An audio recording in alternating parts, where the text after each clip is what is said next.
On page 29 of Drumming Level 1, I've written a solo called Drum It. This combines everything you've learned so far in Drumming Level 1. And I'd like to point out some tricky spots that sometimes students have trouble with. I'd like to point out, if you could have the music in front of you as we go through it, the second bar of Drum It, there's a dot, a line and a dot. That is a repeat sign. That means you play the previous bar into there. So on the first line, you play the first rock beat 3 times, and then the fill.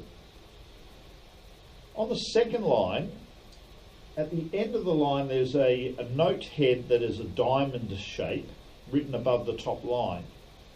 That is a crash cymbal, the crash cymbal over here. And I wanted to point out that there is no bass drum underneath it. So that bar, this is bar 8 of Drum It.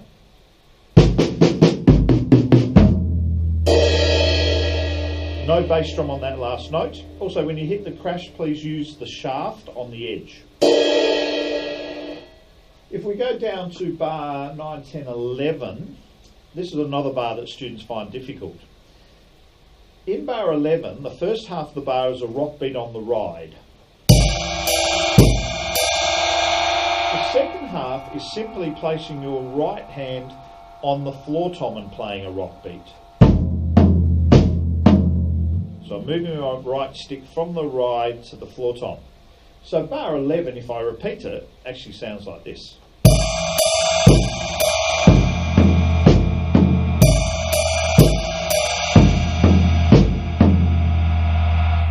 Simple if you think of it that way.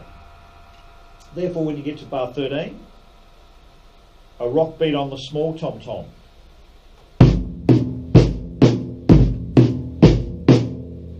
Bar 14, rock beat on the floor tom. Bar 15 is half on each. And when we get to bar 16, end of that line, it's both hands together, but we've got a quaver rest in the middle. I'll play it for you a couple of times.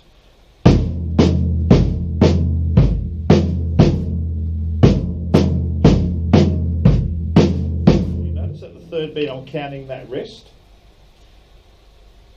The next section, bar 17, when you work this out, simply play your hands only and play the first 2 notes of the bar.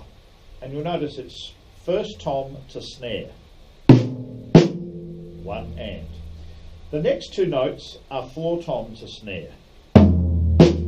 So if I play the first 4 notes,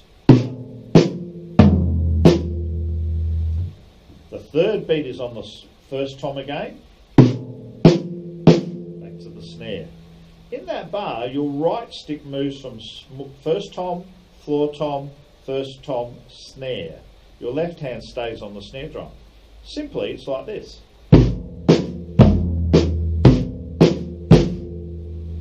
The second bar, bar 18, is a reverse of that, where we start on the floor tom.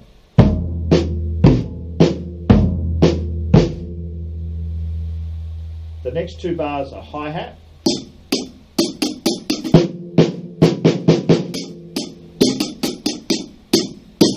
Two things to notice here: there's no bass drum in that section, and the sideways witches hats at the end of the second to last line are accents. An accent means to play that note stronger. Finally, the last line. Just be careful of the snare drum notes. I'll play you the first bar.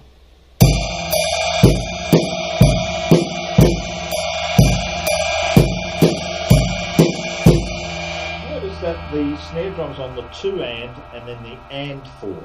I'll play it again, have another listen.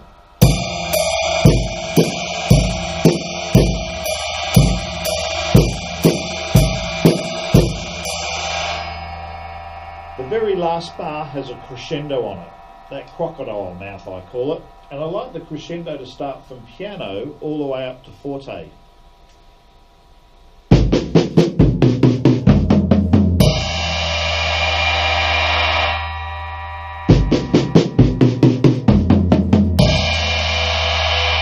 you notice that I actually played the ride symbol as a crash symbol.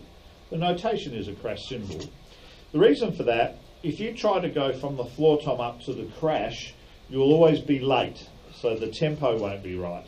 So I'm advising you that if you only have one crash symbol, crash the ride on the very last bar. It'll make it in tempo.